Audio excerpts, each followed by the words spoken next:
Welcome to Sakshi TV. This is Jyothi Chandrala. So Telangana state police recruitment notification అనేది TSLPRB విడుదల చేసిందండి. So first of all అందరికీ congratulations and also all the best for the upcoming examination. అయితే ఈ వీడియోలో మీకు కంప్లీట్గా పోస్టులు ఎన్ని విడుదల చేశారు, అలానే ఎగ్జామినేషన్ ఎలిజిబిలిటీస్ ఏంటి, ఏజ్ పరంగా ఎలిజిబిలిటీస్ ఏంటి, అదేవిధంగా మొత్తం ఎగ్జామినేషన్ ప్యాటర్న్ కావచ్చు, ఇటువంటి అంశాలన్నీ కూడా డీటెయిల్గా తెలుసుకుందాము. అయితే ఇక్కడ ఫస్ట్ ఆఫ్ ఆల్ పోస్టులు చూడండి, 7,437 పోస్టులకి నోటిఫికేషన్ రిలీజ్ చేశారు. ఇందులో SI పోస్టులు ఇంక్లూడింగ్ ARSI అన్నీ కలిపి 275 పోస్టులు, అలానే కానిస్టేబుల్కి సంబంధించి పోస్టులు వచ్చేపాటికి 7,112 పోస్టులకి సంబంధించి వేకెన్సీస్తో నోటిఫికేషన్ అనేది విడుదల చేయడం జరిగింది. ఓకేనా? సో అయితే ఇప్పుడు మొత్తం డీటెయిల్గా చెప్పుకోవడానికంటే ముందు మీకు ఫ్యూచర్లో పెరిగినా పెరగకపోయినా విషయం పక్కన పెట్టండి. బట్ ఎన్ని పోస్టులు ఉన్నా కానీ ఎప్పటి నుంచో ఎంతోమంది ప్రిపరేషన్లో ఉన్నారు, మధ్యలో ఆపేసిన వాళ్ళు ఉన్నారు, ఇప్పుడు కొత్తగా ప్రిపరేషన్ స్టార్ట్ చేసే వాళ్ళు ఉంటారు. అందరికీ చెప్పేది ఏంటంటే ఇప్పటి నుంచి డెడికేటెడ్గా చదువుకున్న జాబ్ మీద అవుతుంది, అర్థమవుతుందా? కానీ మీకు కావాల్సింది పర్ఫెక్ట్ స్ట్రాటజీ అండ్ గైడెన్స్ ప్రతిదీ ఉంటే మీకు ఒక జాబ్ అయితే పక్కా వచ్చేస్తుందని కాన్ఫిడెన్స్తో కూర్చుని చదవండి. వివరాల్లోకి వెళ్తే ఎలిజిబిలిటీస్ ఏంటి? ఓకే, ఎలిజిబిలిటీస్లో ఎడ్యుకేషనల్ క్వాలిఫికేషన్స్ అంటే విద్యార్హతలు ఏంటి అనేది చూద్దాం. First of all SI sub inspector and equivalent పోస్టులకి సంబంధించి చూసుకుంటే డిగ్రీ అండి, ఎటువంటి రికాగ్నైజ్డ్ యూనివర్సిటీ, ఏ యూనివర్సిటీ నుంచి అయినా డిగ్రీ కావాలి. అండ్ దీంతో పాటు పోలీస్ కానిస్టేబుల్కి సంబంధించి అయితే మీకు తెలుసు ఇంటర్మీడియట్ అనేది బేసిక్ ఎడ్యుకేషనల్ క్వాలిఫికేషన్. అండ్ ఇక్కడ చూసుకుంటే మరి ఫైర్ ఫైటర్స్, ఇక్కడ కానిస్టేబుల్ సంబంధించి ఫైర్ ఫైటర్స్ కావచ్చు, అండ్ SI ఫైర్ డిపార్ట్మెంట్కి సంబంధించి అంటే ఫైర్ డిపార్ట్మెంట్స్కి సంబంధించి కానిస్టేబుల్ అయినా SI పోస్టులు అయినా. కానిస్టేబుల్ సంబంధించి అయితే డ్రైవింగ్ లైసెన్స్ ఉండాలి, అండ్ SIకి సంబంధించి అయితే హెవీ వెహికల్ లైసెన్స్ అనేది ఉండాలి. అండ్ ఈ లైసెన్స్లు కూడా ఇప్పుడు తీసుకోకూడదు, ముందుగానే తీసుకున్న వాళ్ళకి మాత్రమే ఇది ఎలిజిబిలిటీ అనేది ఉంటుంది. ఓకే, ఇక్కడ ఎడ్యుకేషనల్ క్వాలిఫికేషన్స్ కంప్లీట్ అయిపోయినాయి.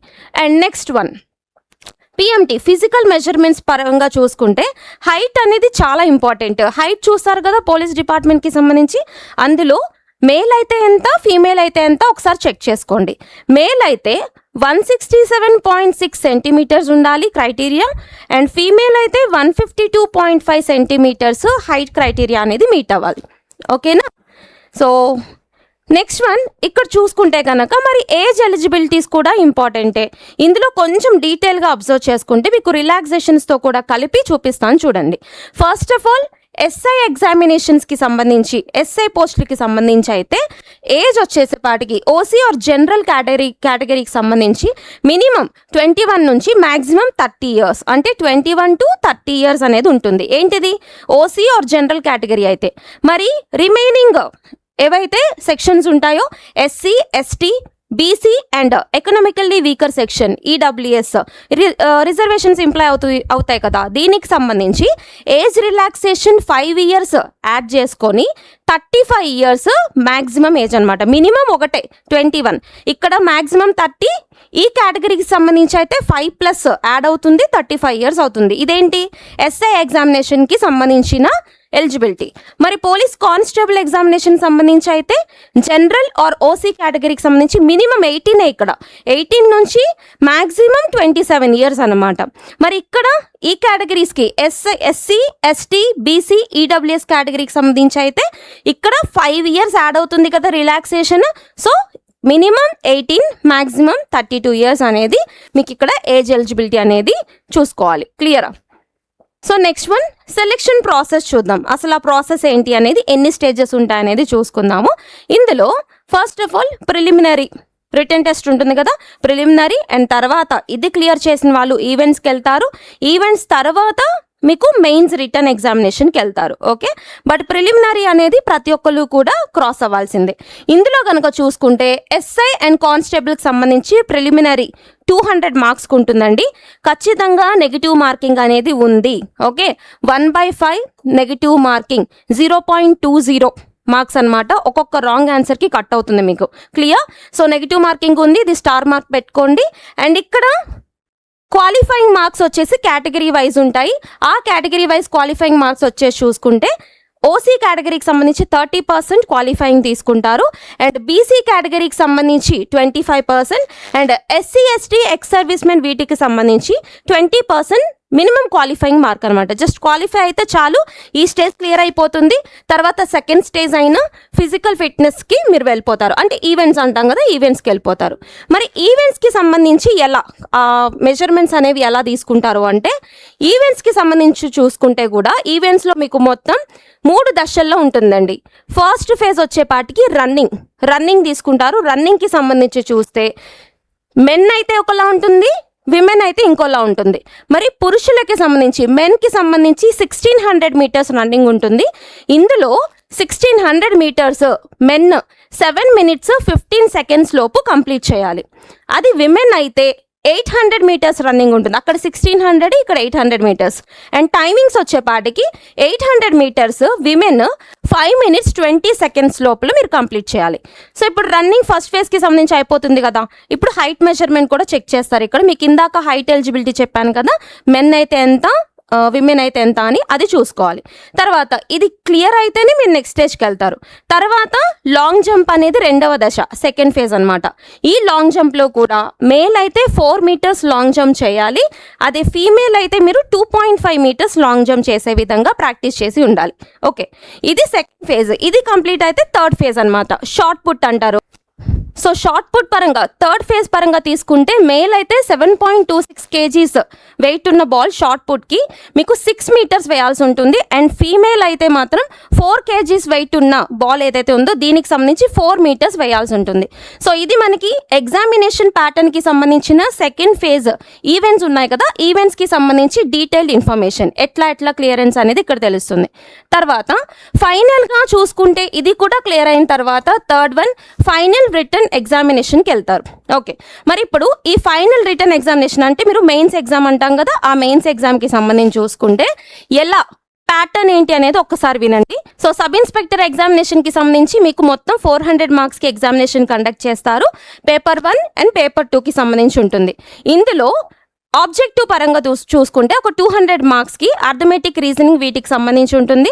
అండ్ ఇంకొక 200 మార్క్స్కి జనరల్ స్టడీస్, కరెంట్ అఫైర్స్ అన్నీ ఇందులో కవర్ అయిపోతాయి. అండ్ ఇక్కడ మీకు క్వాలిఫైయింగ్ నేచర్లో లాంగ్వేజ్ పేపర్స్ కూడా ఉన్నాయండి.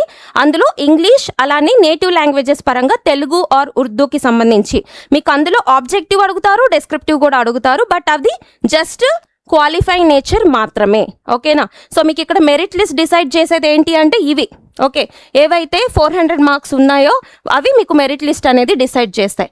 అండ్ ఇక్కడ మరి పోలీస్ కానిస్టేబుల్కి సంబంధించి చూసుకుంటే ఓన్లీ 1 ఫైనల్ రిటర్న్ టెస్ట్ అనేది ఉంటుంది.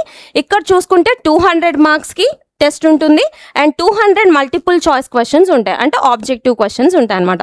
ఇందులో మీకు అన్నీ కలిపేసి పేపర్ అనేది ఇవ్వడం జరుగుతుంది. అంటే అర్థమెటిక్, రీజనింగ్, ఇంగ్లీష్, జిఎస్ కావచ్చు, కరెంట్ అఫైర్స్ కావచ్చు, అన్నీ ఒకే పేపర్లో ఇవ్వడం జరుగుతుంది. ఓకేనా, ఇది మీకు మెయిన్స్ ఫైనల్ రిటర్న్ ఎగ్జామినేషన్కి సంబంధించి ఎస్ఐ కానిస్టేబుల్కి సంబంధించిన information. Okay, final merit list ఎలా తీస్తారు అంటే ఇక్కడ సివిల్ కానిస్టేబుల్, ఫైర్ ఫైటర్స్ అలానే జైల్ వార్డెన్స్ వీటికి సంబంధించి కనుక తీసుకుంటే మీకు ఇక్కడ ఫైనల్ రిటర్న్ ఎగ్జామ్ ఏదైతే ఉందో ఈ మార్క్స్ మాత్రమే కన్సిడర్ చేసుకుంటారు. అంటే ఏదైతే 400 మార్క్స్ అండ్ ఇక్కడ ఫైనల్ రిటర్న్ టెస్ట్కి సంబంధించి మార్క్స్ ఉన్నాయి కదా, ఇవి మాత్రమే వీటిలోంచి మెరిట్ లిస్ట్ అనేది ప్రిపేర్ చేస్తారు.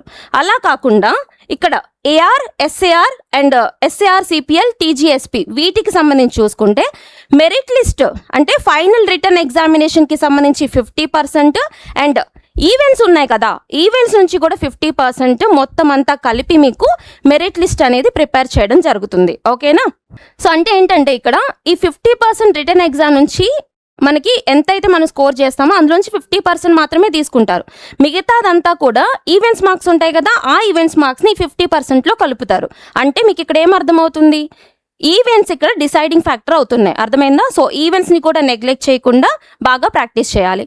సో ఇది కూడా ఎవరికంటే ఎక్స్క్లూజివ్గా ఇక్కడ ఏఆర్, ఎస్ఏఆర్, సిపిఎల్, టీజీఎస్పీ ఈ ఎగ్జామ్స్కి ప్రిపేర్ అవుతున్నారు వీళ్ళకి ఈవెంట్స్ అనేది చాలా చాలా ఇంపార్టెంట్. సో ప్రాక్టీస్ అనేది బాగా చేయాలి. ఓకే, సో చూసారు కదా, ఇక్కడ వరకు మనం ఏమేమి చూసామంటే ఎలిజిబిలిటీస్ చూసుకున్నాము, ఎగ్జామినేషన్ ప్యాటర్న్స్ చూసుకున్నాము, ఏజ్ క్రైటీరియాస్ చూసుకున్నాం, రిలాక్సేషన్స్ చూసుకున్నాం. సో మీరు ఏ కేటగిరీకి సంబంధించి వస్తారు ఏంటి అనేది and also me height measurements కావచ్చు అండ్ మీరు ఏ లెవెల్ ఆఫ్ ప్రాక్టీస్లో ఉన్నారో దాన్ని బట్టి మీ యొక్క ప్రాక్టీస్ని ఇంకా ఇంప్రూవ్ చేసుకోండి. అండ్ ఏదైతే మీకు సిలబస్ ఉంటుందో అలానే స్ట్రాటజీస్ ఉంటున్నాయో వీటిని మీకు ఇంకొక వీడియో ద్వారా అందించడం జరుగుతుంది. Until then keep learning. Thank you so much and all the best. So ఈ ఎగ్జామినేషన్కి సంబంధించి మేము డెవలప్ చేసిన బ్లూ ప్రింట్ అంటే వెయిటేజెస్ అనమాట, ఇయర్ వైజ్ జరిగిన ఎగ్జామినేషన్స్ పేపర్ సంబంధించి ఇక్కడ ఇవ్వడం జరిగింది. ఇందులో మొత్తం మీద మీకు చూసుకుంటే అంటే సబ్జెక్ట్స్ చూడండి, arithmetic, reasoning, GK, CA and Telangana movement కావచ్చు, హిస్టరీ కావచ్చు, జాగ్రఫీ, ఫిజిక్స్, ఇవన్నీ ఫిజిక్స్, కెమిస్ట్రీ అండ్ బయాలజీ ఇవన్నీ కలిపి జనరల్ సైన్స్ ఉంటుంది అండ్ కరెంట్ అఫైర్స్. వీటికి సంబంధించి మీకు వెయిటేజ్ అనేది ఇక్కడ ఇవ్వడం జరిగింది. దీని ప్రకారమే ఈ వెయిటేజ్ ప్రకారమే మీరు ప్రాక్టీస్ పేపర్స్ కూడా ప్రాక్టీస్ చేయాల్సి ఉంటుంది. అండ్ సో ఇక్కడ మనకి నోటిఫికేషన్స్ వరుస కనుక చూసుకుంటే మీకు 2016లో వచ్చింది, 18లో వచ్చింది, 22లో వచ్చింది, సో 23 వీటి పరంగా ఈ పేపర్స్ పరంగా తీసుకొని ప్రతి ఒక్క సబ్జెక్ట్కి సంబంధించి వెయిటేజెస్ని ఇక్కడ ఇవ్వడం జరిగింది. సో దీని ప్రకారమే మీరు ఏ మాక్ టెస్ట్ రాసినా దీని ప్రకారం ఉందా లేదా కూడా చెక్ చేసుకోండి. అవి మీకు స్టాండర్డ్ పేపర్స్ అన్నట్టు. సో వాటి ప్రకారమే మీరు ప్రాక్టీస్ చేయాలి, ప్రిపేర్ అవ్వాలి కూడా. సో చూసారు కదా, ఇది కంప్లీట్గా ఎగ్జామినేషన్ అండ్ నోటిఫికేషన్ ఇన్ఫర్మేషన్ ఇవ్వడం జరిగింది. అండ్ ఇంకా లేట్ చేయకుండా అండ్ ఇంకా వేరే వాళ్ళ కోసం ఎవరో ఏదో చేస్తారని వెయిట్ చేయకుండా ప్రిపరేషన్ అనేది వెంటనే స్టార్ట్ చేయండి. ఒక్క పోస్ట్ ఉన్నా నాకే వస్తుంది అన్నట్టుగా మీరు ప్రిపేర్ అవ్వండి. ఖచ్చితంగా ఆ కాన్ఫిడెన్స్ ఉంటే మీరు విజయం సాధిస్తారు.